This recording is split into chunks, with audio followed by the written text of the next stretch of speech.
Ask me things and I shall answer. Of course. Hello. My name's Phil. I'm joined here by voice actor extraordinaire Spike Spencer. Hello. And we're here to do a little interview pre-AVCon 2018. Excellent. You enjoying the cold and wet here in I love Adelaide? it. Yeah. A lot of me is Irish, so I'm like, this is perfect Guinness weather for me. I'm happy. There's a fireplace, get inside. It's like coming home. Yeah. So I read on one of your pages, you wrote that you do funny voices for a living. My tagline is, I talk goofy for a living. You talk goofy for a living? Seriously. Yeah. So it's I talk goofy for a living, ... seriously. It's got to be a bit more to it than that though, right? Well, yeah. I mean, I've been a speaker for about 30 years, and I've been appearing at conventions like this for the last probably 13 or so, seriously. Yeah. But I also do different things. I do sales trainings. I've worked with Fortune 500 companies, things like that, because I'm an actor on camera as well. So I've done a lot of work, and now I do, like I said, sales trainings and coaching, and so it's really just become part of who I am. And so it's not just, oh, he does voices for anime, video games, etc. It's like I do public speaking, and a lot of voices tend to pop out. Yeah, just to color what just you're saying. absolutely. If like I want to make a point and say, no, I'm going to talk like this for a second, so you understand what I'm saying, and it's just a bizarre thing. People are like, what just happened? Do you have to train or practice with your voice at all? Oddly enough, yes and no. I mean, I'm classically trained. I have a baccalaureate degree from the honors program, majoring in drama at the University of Houston, yada, yada, yada. Nobody cares. Yeah. They're like, can you do the job? Yeah, of course. And I've been talking in different voices for a long, long time. It's just fun for me. And I didn't really realize I was going to make money at it. And then I started making money at it, and I was like, oh, this isn't work.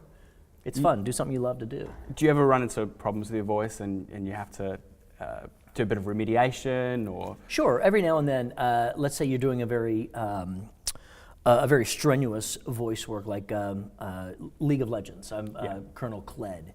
And so whenever somebody, when you're in the booth for 4 hours one day, screaming, I'm going to rip out your spine and use it for a back scratcher. It gets rough. Sure. After 4 hours, and then 3 hours the next day, and then a 2-day break, and then 3 hours again, and then so over the weekend you're just like, people want to talk to you, and you're like, you become a mime. I'm also a mime, actually. So many talents. Yes, I do have a lot of them. So that's, you just take care of your voice as best you can. If you get sick, sometimes you power through it. I've done gigs that, my voice going in was like, I can't talk right now. And then they said, okay, well, we got to do this thing. I'm like, okay, let's try it. Okay, so first I'm going to get in the pilot. It comes out. Somehow you work around it, and it works. And then you pass out because you're like, I'm dying. Do you have to do all, so you're saying you play video game characters like League of Legends characters. Do you have to do all the pain grunts? Oh, yeah. Is that a fun part of the recording? It can be. See, whenever I teach at some of the panels, like I'll be doing this weekend, I'll teach for a couple minutes on video game acting. And I have everybody in the audience do what we do. See, we do all of our lines, and then at the end of the sessions, then we do the attacks, the hits, the dying, all of that. And so it's a lot of fun, but that's where it gets really strenuous. Like the last thing you're going to do is the death rattles of losing your mind. You're on fire. You're getting stabbed. You're getting whatever it is. You die 10 different ways, and that's the most strenuous. And it's fun because you get to do silly things, but it's a special skill. Yeah. Actually, I'll tell you a quick story. I was in with me, Richard Epcar, and somebody else. I forgot what project we were working on, but 3 grown men in the booth, and we're like, okay, what are you doing now? We're dying from, we're on fire. Okay, great. And action. We're like, and they're like, okay, we all good? Okay, now what is it? Oh, a wall of water hits us and we all drown. Great. Now what's next? Oh, boulders. Okay, great. And I'm looking, we're just like, we're grown men. We're being goofy as hell. It's great. Does that help you sort of keep in touch with your inner child? Oh, I'm never growing up. Right. I would say I never grow up. I'm a Toys R Us kid. Can't say that anymore. No. But now that I have my own child, I get to start over. Yeah. So I get to play with him, and it's going to be amazing. Awesome. So you obviously in anime, you're most known for playing Shinji, a role you played for 18 years. 94, I think, was when we first did it. So whatever that is, that's 28 years, isn't it? Yeah. Yeah. So obviously that's the one you're known for, but Yeah. you've done a lot of other anime. Oh yeah.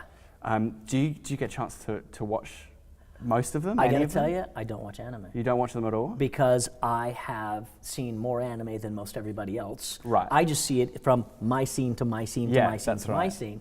So I don't really get to go in and see it, and then I don't watch my own work. I just Yeah. can't. It's like I'll just sit there and cringe. I'll be like, oh, I shouldn't have done it that way. And I did. Oh. So I don't, and I don't really watch TV much. I don't have time. Yeah, you fair know. enough. And if I played video games, oh, forget it. I'd never leave the apartment. So I still have a PlayStation 1. If I really want to play, I'll play like Tomb Raider like 1. Oh, that's It's a like, classic. It takes forever, but it's like, great. Oh, look, she's stuck in the corner. But it was, yeah, I just really don't. I'm a fan, but Yeah. I'm like, Of those other performances, are there any like hidden gems? Anything you're really proud of that you think people should check out? my performances? Yeah, of your anime performance, your lesser well, known ones. one that, okay, Ava is the big one, so everybody knows that. Yeah. So some people don't realize there was an Ava ending Shinji rant. Have you seen that? Is that the I Am Me? No. No. That's the end of, at the end of the series, the first series. So we did 26 episodes. Yes. Then we did 3 other movies then, and then like years later now we've got 111, 222, 333. So at the end of the first episodes, of 26 episodes, we didn't know how it was going to end because Matt, the director, wouldn't tell us. Right. So we had no idea what was coming up next. Yeah. And so then we ended, and it ends on the big blue ball, and everybody's saying, you know, Congratulations. Yeah. And I just stopped, and I went, Matt, was that the end? This is it? And he goes, yup. I said, oh, dude, open up the mic. He goes, rolling. And I ranted for like 2 minutes on it. Oh, the commentary. I have seen that. Yeah, yes. That is 100% organic. I just said, open the mic and go. So if you want to watch it, look at Shinji's rant. It's really just good. Google it. It And really is It's good. goofy, but it's 100% organic. A little bit of language in there. You might want to be careful.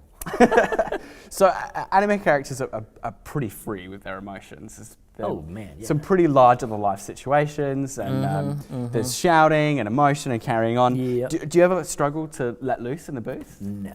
No? I'm the guy they have to pull in. You have to pull you down. Yeah. It's easier to do that in acting, any acting in general. It's easier to go far out and pull it back than it is to build up. Yeah. It just, that, at least for me. For some people, it's the other way. But I think it's easier for a director to say, no, less. Okay, great. Because you try to get more, it takes longer. Yeah. To me. Yeah. And That's my everyone's sort of like, are they going to get there? Yeah. Are they going to make it to the height of the performance? Yeah. Yeah. Yeah. So we get to go crazy. I mean, it's a nutty world. When people say anime acting, it is. They're so stylized because we have to fit into their box, that parameter. With video games, for example, video games is just solid, straight on acting, you know, and it's that's where the actual technique comes in. Yeah. If you're not an actor, then you probably you're not going to be able to do video games because it's subtle. You know, you look at the people who are doing the video games now, and I've done them as well, and it's like being on camera. Yeah. It's the same thing, only you just don't have a camera going. You know, you've got to really get into the characters, which is what we did with Shinji as well. Of course. And we do it as best we can, but you can't be as free with an acting emotion Yeah, when it's you're much already more stuck pent in a back. box. It's a little hard because it's already there. Oh, there's your acting. It's like, yeah, but I was gonna. No, you're not. So you do what we tell you. They're retelling some serious stories now in video games. Yeah. Oh yeah. It's impressive stuff. So you said earlier you've been doing cons and public speaking engagements for quite a while. Have you seen con culture and the way cons run change over the years? Yeah, it's interesting. Con culture has gotten stronger, I think, as people have come of age. You know, when I started like 13 years ago, you're dealing with somebody who's, you know, a kid, and now he's married and has his own kids and bringing them. Yeah. And I've seen this happen. So it's like, okay, yeah, this is fun, it's wild, it's party and all that early on. Now it's grown up a little bit. You know, it's where it is fun. It's a little more family friendly. When I first started, it was just rowdy, crazy. Big party. You know, big parties. And there's still big parties. Trust me, I just don't go to them as much anymore. I go home early. But I think it's kind of grown up a little bit, and it's more of a business. You know, there's money to be made here. There's millions of anime fans, and it is a business. So it used to be, it's absolutely awesome that we have, you know, fans, and it's driven by the fans.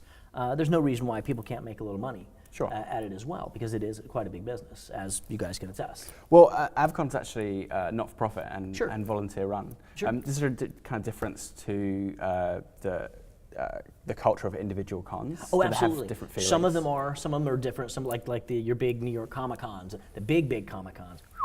They're doing okay. Yeah, I'm sure. It's pretty wild. And I've done a lot of the not-for-profit cons or charities and things like that, and it's still, people have to get paid, but see, people can still make money. And that's the beautiful thing about it. You know, it's just, we all get together and have fun and be silly for a living. Great.